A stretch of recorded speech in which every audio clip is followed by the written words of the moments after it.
You are the result of 300,000 years of human history. Just think about that. Every war, every invention, every revolution, every single idea, it was all part of a long, complicated story that leads to you, right now, in this moment, watching this on a device that would look like pure magic to almost every human who has ever lived. So, how did we get here? How did we go from hunting mammoths to creating memes? From chipping away at stone tools to splitting the atom? We're about to find out. This is the entire story of us in a mad dash to the present. We'll kick off our story not with a king or a great battle, but with a question. What if, instead of always searching for our next meal, we could just grow it right where we are? That one idea, which sparked the agricultural revolution about 12,000 years ago, changed absolutely everything. It's the reason you live in a house and not a cave. Ready? Let's jump in. The spark of civilization.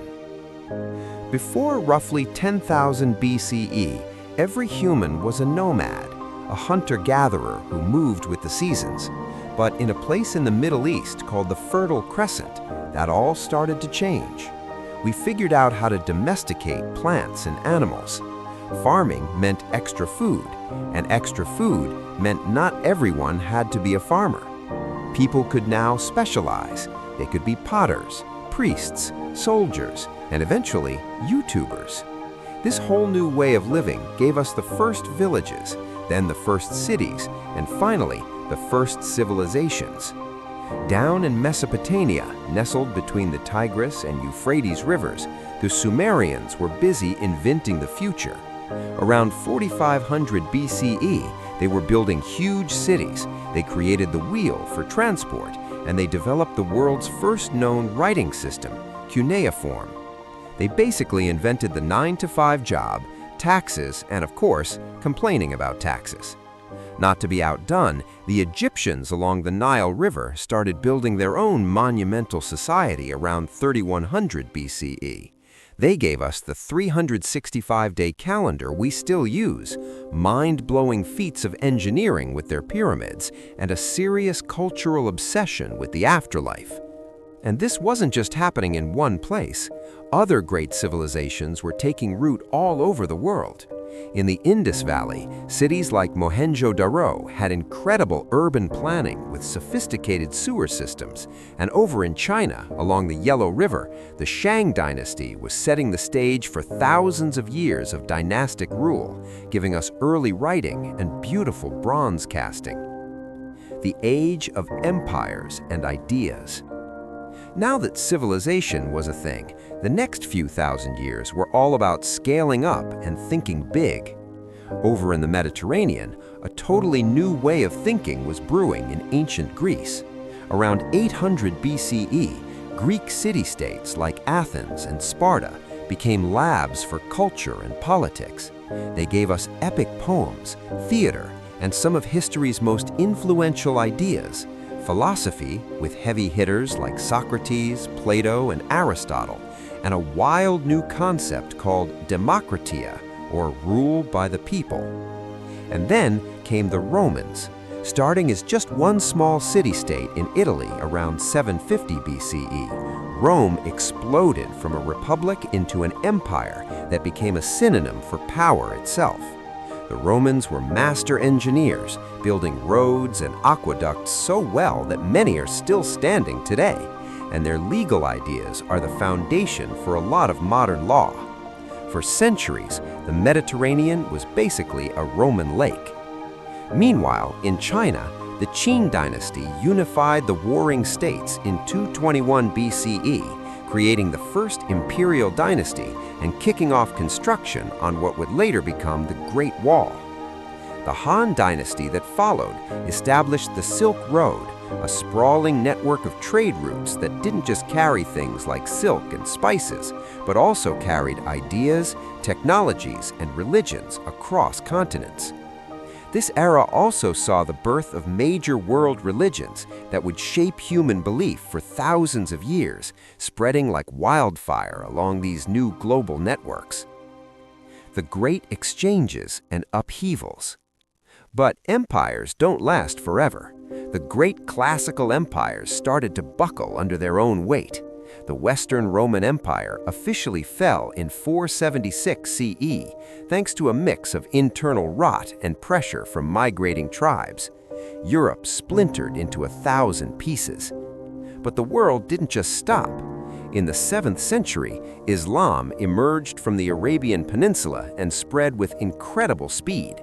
It sparked a new golden age of science, math, and culture in the Islamic world, which carefully preserved and then built upon the lost knowledge of the ancient Greeks.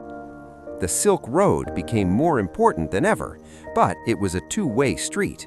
It brought world-changing inventions like paper and the compass from China to the West, but it also brought death. The Black Death, a horrific bubonic plague, hitched a ride on those same trade routes in the 14th century, wiping out a staggering number of people across Asia, Europe, and Africa. And just before that, the 13th century saw the rise of the Mongols. Led by Genghis Khan and his successors, they carved out the largest contiguous land empire in all of history. It was a brutal conquest, but it created a surprisingly stable territory that for a while made it safer than ever to trade from China to Europe. The modern world in motion. From the chaos of plague and fallen empires, Europe began to look backwards, rediscovering the lost knowledge of Greece and Rome and sparking the Renaissance, a rebirth of art, science, and curiosity. This new way of thinking led straight to the scientific revolution, where people like Copernicus, Galileo, and Newton fundamentally changed how we see the universe. Fueled by new tech like the compass and better ships, European explorers set out to map the rest of the planet. The voyages of Columbus in 1492 and Magellan in 1519 connected the eastern and western hemispheres for the first time. This started the Columbian Exchange, a massive transfer of plants, animals, people, and diseases that reshaped the entire world. It also began centuries of European colonialism and empire building on a scale the world had never seen. This age of new ideas eventually boiled over into a series of political revolutions. The American Revolution in 1776 and the French Revolution in 1789 fought for liberty, equality, and the rights of the individual, directly challenging the absolute power of kings. Then the world changed all over again, not with a sword, but with a steam engine. The Industrial Revolution, which kicked off in Britain in the late 18th century, moved humanity from the farm to the factory. It created incredible wealth and new technologies, but also led to overcrowded cities, brutal working conditions, and explosive new social tensions. And in the 20th century, we used all that industrial power to wage war on a terrifying new scale. World War I, the supposed war to end all wars, was a brutal, bloody stalemate. It didn't. Just 2 decades later, World War II became the deadliest conflict in human history, dragging in nations from every corner of the globe and ending with the terrifying dawn of the nuclear age. Our connected age. The end of World War II didn't bring peace. Instead, it brought a new kind of global struggle, the Cold War. The world split into 2 camps, one led by the United States and the other by the Soviet Union, all living under the constant shadow of nuclear war. This ideological fight also fueled a space race that put us on the moon, and a tech race that, as a side effect, accidentally led to the creation of the Internet. The second half of the 20th century also saw the end of European colonial empires, as nations across Africa and Asia fought and won their independence.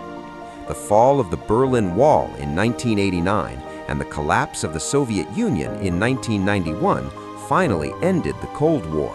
It looked like a new era of global cooperation was on the horizon, powered by that new internet thing that was starting to connect humanity in ways no one had ever imagined. And that pretty much brings us to now. We live in a world of instant communication and a globalized economy, a world facing enormous challenges like climate change, but also a world with incredible tools to try and solve them. So, after all that, what's next? What will our chapter be about? If you want us to do a full video on any part of this story, let us know in the comments below. What was the most fascinating era to you? And if you enjoyed this trip through time, don't forget to like this video and subscribe. It helps us in our own little quest to conquer the YouTube algorithm. Thanks for watching.